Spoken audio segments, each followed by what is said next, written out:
দর্শক, গণঅধিকার পরিষদের সভাপতি এই মুহূর্তে মিছিল বের হয়েছে। গণঅধিকার পরিষদের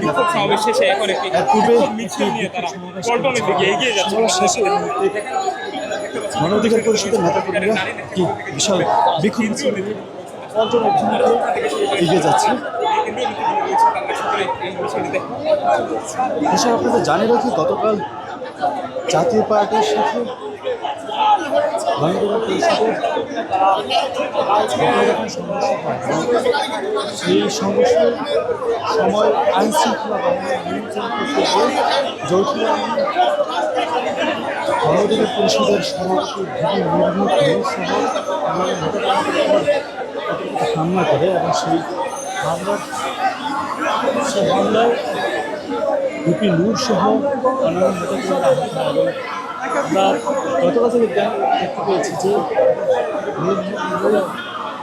গুরুতরভাবে আহত হয় আইসিইউতে আইসিইউতে রয়েছে এবং তার অবস্থা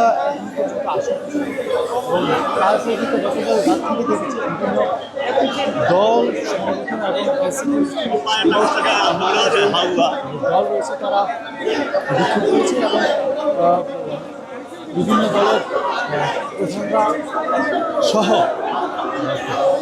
উপদেষ্টার পেশ সচিব এবং আইন উপদেষ্টার আসিফ নজরুল সহ সকল গুরুত্বপূর্ণ ব্যক্তিবর্গ গতকাল রাতে তাকে হাসপাতালে দেখতে গেছে এবং সেখানে আমরা দেখতে পেয়েছি যে গতকাল রাতে তাৎক্ষণিকভাবে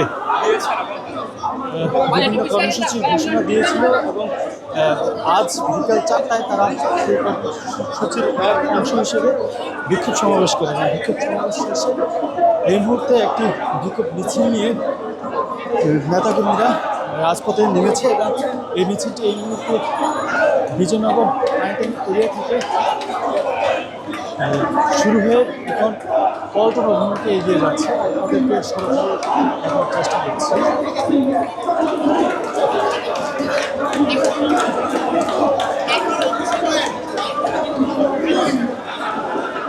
দর্শক, আপনাদের জানাবেন গতকাল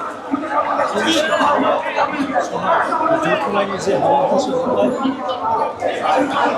গণঅধিকার পরিষদের সভাপতি গুরুতরভাবে আহত হয় এবং এই মুহূর্তে লাইফ সাপোর্ট রাখা হয়েছে। আহত হয়েছে। আজকে সেই হামলার প্রতিবাদ জানিয়েছে এবং গণঅধিকার পরিষদের সাধারণ সম্পাদক রাশেদ খান তাদের পরবর্তী কর্মসূচি হিসেবে 3টি দাবি উত্থাপন করেন। আগামী 48 ঘন্টার মধ্যে জাতীয় পার্টিকে নিষিদ্ধ করতে হবে এবং গণঅধিকার পরিষদের গণঅধিকার পরিষদের সভাপতি ভিপি নূর সহ যে হামলা করা হয় সেটার জন্য একটি তদন্ত কমিটি গঠন করতে হবে এবং সে তদন্ত করে সেগুলো তদন্ত রিপোর্ট জমা দিতে হবে।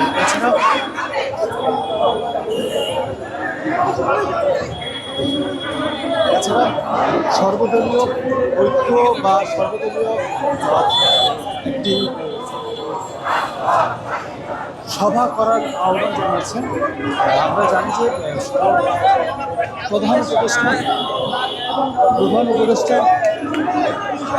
গুরুত্বপূর্ণ বড় দলগুলিকে নিয়ে আগামীকাল একটি সভা করবেন প্রধান উপদেষ্টা। সেই সভায় গণঅধিকার পরিষদের অংশগ্রহণ না থাকায় সেটির প্রতিবাদ জানিয়েছে এবং তার প্রতিবাদে বলেছিল যে আগামীকাল সমাবেশ করতে হবে।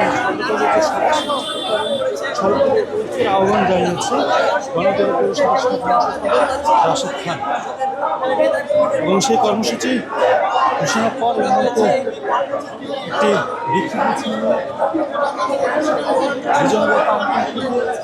বিক্ষোভ মিছিলটি এগিয়ে আসছে এবং পল্টন মোড় হয়ে এখন মিছিলটি জাতীয় প্রেস ক্লাব অভিমুখে এগিয়ে যাচ্ছে।